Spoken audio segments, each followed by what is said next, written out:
MMORPGs are just digital black holes. You log in for just 10 minutes and suddenly it is 3 days later. And finding a good one is just pain. So if you've been hunting for something worth sacrificing your time for, well, here are the top 20 MMORPGs you should be playing on Android and iOS.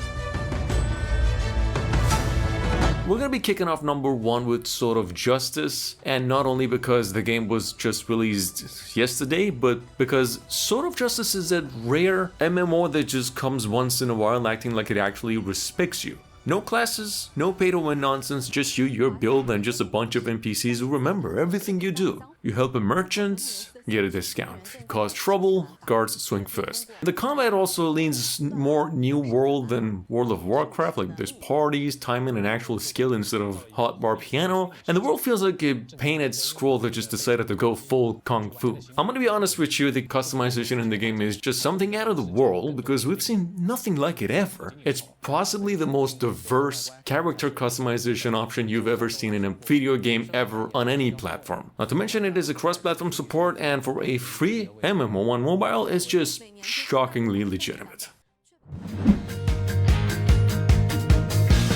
Now guys, with that being said, Blue Protocol is basically your anime dream come true. Like if someone stuffed your favorite JRPG and MMO and a fashion simulator into just one universe. Like you start by creating your hero with over 130-40 tweakable options and a die system covering over 200 different parts. Basically, if you can imagine it, you can make it. Then you get to pick from 8 different classes, each with their own flashy combos and special abilities, and just dive into its vast world that's just packed with quests, dungeons, and mega server quests and actions, just full of players from all over the world. Got guilds, housing, events. It's just a MMO playground where being your anime self actually feels kind of epic. Lord Knight, on the other hand, is basically the RPG equivalent, and I've said it before, of giving a kid the keys to a candy store, realizing that the kid is pretty much yourself. There's over 60 classes to swap mid-game instantly in a dazzling just a mix of heroes, tags, and abilities, and a world that somehow manages to be chaotic but still makes sense. It's got PvP, of course, PvE, guilds, raids, and a blockchain twist if you're feeling fancy. It's like they stuffed every RPG mechanic you've ever wanted into one game and then asked you to just juggle with it. Surprisingly addictive for AFK play as well. It's flashy, it is flexible, and kind of brilliant, even if it'll just eat your free time while you're alive.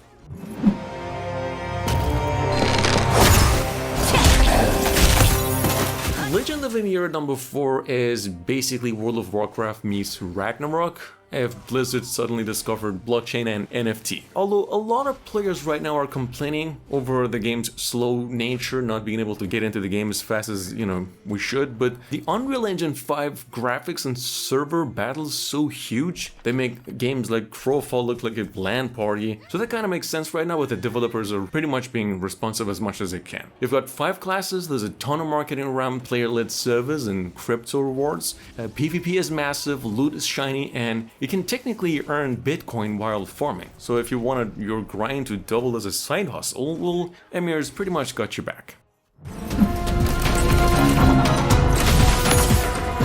Wuthering Waves is basically what happens when an action RPG decides that it's just tired of being mobile and starts acting like a full-blown console game. Although a lot of mobile games are much bigger than full-blown console games. Look, the thing is, the movement alone in the game feels like it's illegal on mobile. Gliding, sprinting, wall running, grappling, like someone mashed Genshin, Devil May Cry, and a trampoline all together. The combat's snappy and actually rewards thinking instead of button mashing. It's got this ecosystem that makes exploring just fun and worthwhile, even if fighting overworld mobs get quite repetitive, kind of fast, and the story is kind of dry toast. We don't really like that either, but the visuals, music, and team building carry the whole thing super hard. Free players can still cook, and it even supports controllers like just a real grown-up video game. And craft new items as you explore Britannia on your own. The 7 Deadly Sins region finally locked in a release date, and it's not coming out January 26 next year. It is now set for a December 31st, 2025 release. If you cannot really wait that long for a taste of the action, there is a beta testing on its official website. I've embedded the link in the description. All you really need to do is just enter your email and it's unlocked for you, and you can play this whole thing for like 1 more week. The test, in case you're wondering, gets you a hefty amount of game mechanics, the open world itself, a lot more of course, and for those of you just new here, 7 Deadly Sins origin is like if Genshin Impact finally went to the gym and got like a proper story. The world's massive, it's gorgeous and stuffed with side quests, and it is also, yeah, free to play, although about 17 gigabytes in size. Do at Night Abyss finally dropped worldwide, and there's a lot of talking about this game, and it's a bit hesitating to even talk about the game. The thing is, the game itself in nature is like the kid in class just shows up whenever he can, flicks on everybody else. 3 years of development and it shows. But the thing is, it's stupidly polished for a free mobile release. It keeps bragging about being gacha free and like it knows every other game is sweating right now. And the combat's hard. It's got a dual story setup which is clean, and the graphics feel illegal on phone. It's customizable, content heavy, and borderline just overkill for mobile hardware. Really talented team behind this one. It's out now on Android and iOS. Give it a shot yourself, see if it's for you. We think it's a pretty good game, but there's a lot of contrary going around this game at the moment.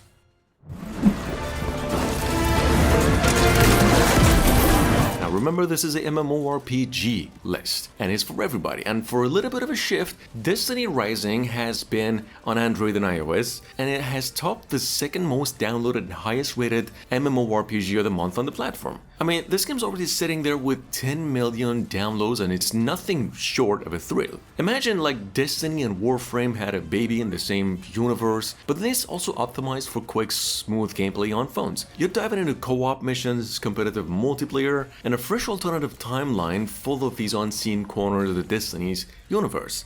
Rewards are just generous, daily sign-ins and hundreds of free draws and hero-based classes keep combat fast and fluid. It's a spin-off that manages to feel familiar, yet completely fresh.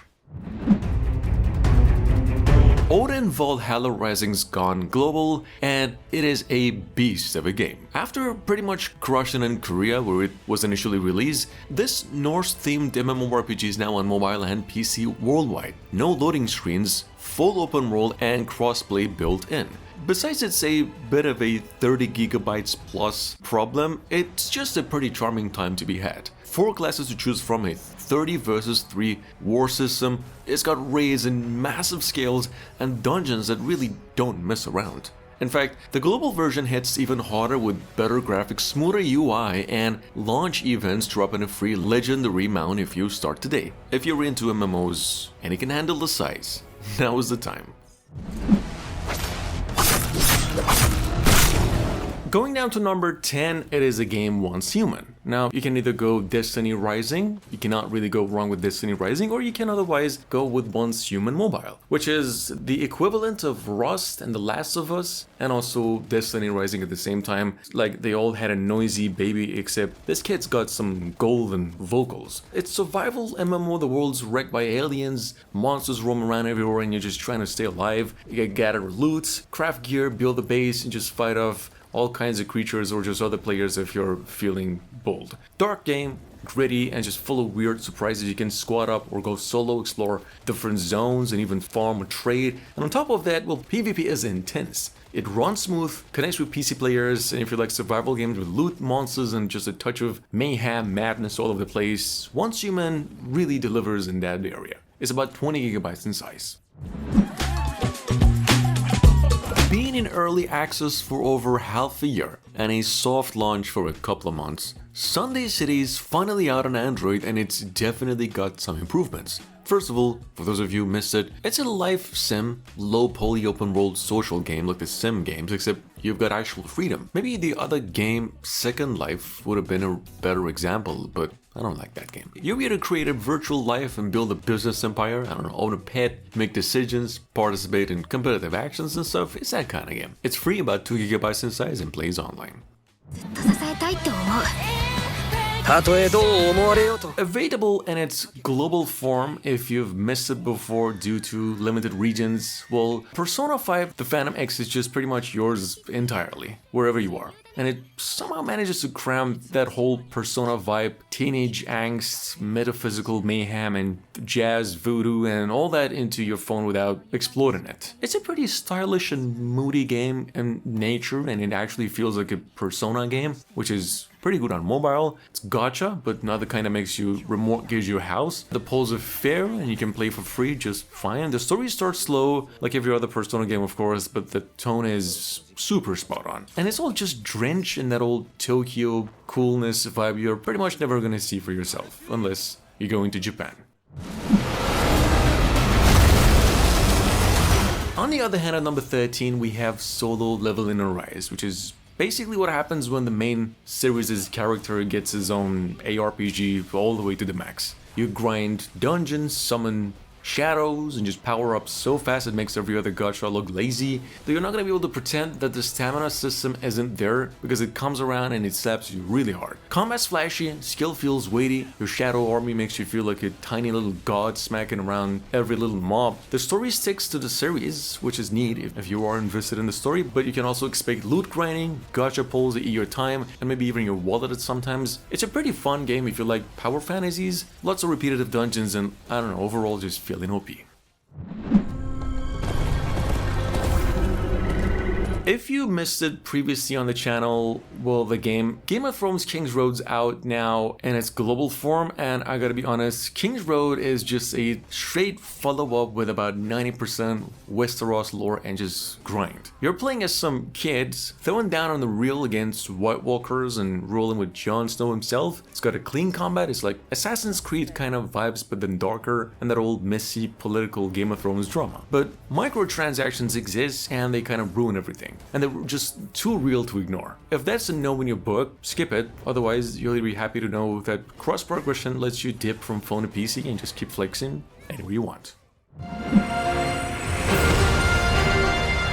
I think we have mentioned Astelia M just once in the channel, but it's really worth a second mention because this is a classic MMORPG with a modern twist. And it's got about 60 different sidekicks added to the whole MMORPG formula, fighting, healing, and just arguing alongside you all the way. It's MMORPG, a Korean one that's been in the making for over 7 years, that finally went on and hit global market a week ago, offering 15 continents spanning heaven, earth, and even the underworld, and you can pick between 5 main classes like Knight, Assassin, Mage, each of course with their own style. There's also a Colosseum PvP mode and just massive cross-server sieges if you're into large-scale destructions. It is basically medieval with a sprinkle of gacha. Just give it a shot if you want.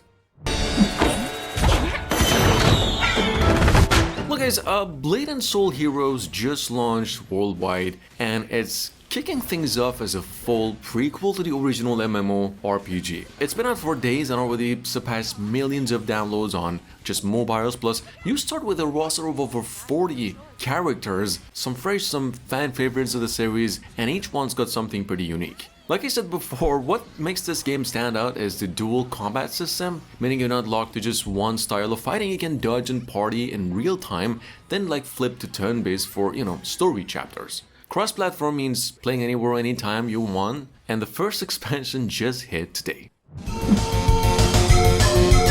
One of our favorite games in the list today is Spire. The game just dropped its biggest update recently and is basically saying we are a indie MMO of course, but so what? There's a new archer class, bringing a mix of arrow storms, armor shattering shots, and some bombs, a desert region for the next portion of the main story, more inventory space, cheaper skill resets, and a smarter drop system that really makes it less like a punishment and more like, well, of course, a game. There's a Halloween event too, and in addition to that, there are some new major improvements for free-to-play players. Give it a shot, it's about 1 GB in size. You'll love every minute of it. Streets humming with crowds.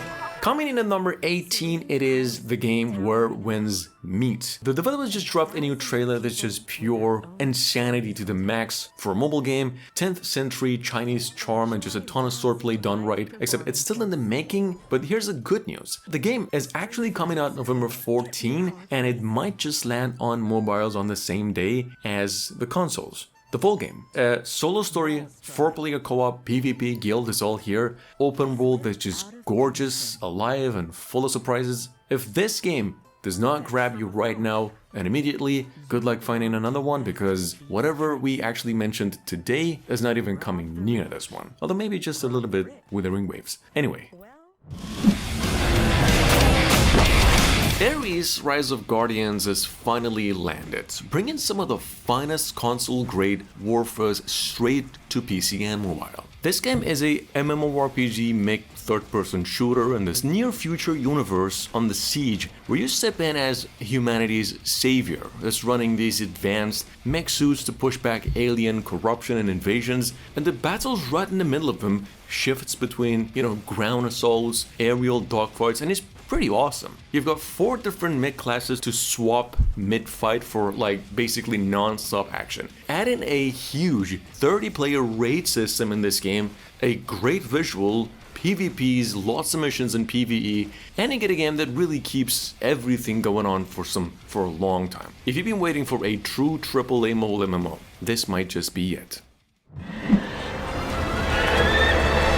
And last but not least over here, just a little mention to the big boy in the making, Monster Hunter Outlanders, taking everything you love about the series and all squeezing it into your pocket. Because why should consoles have all the fun anyway? A mobile Monster Hunter isn't just a dream anymore, it's about to ruin all your free time, and we're definitely here for it as well. The game is promised to be out by the end of 2026 for consoles and even earlier on mobiles. Check it out if you missed it.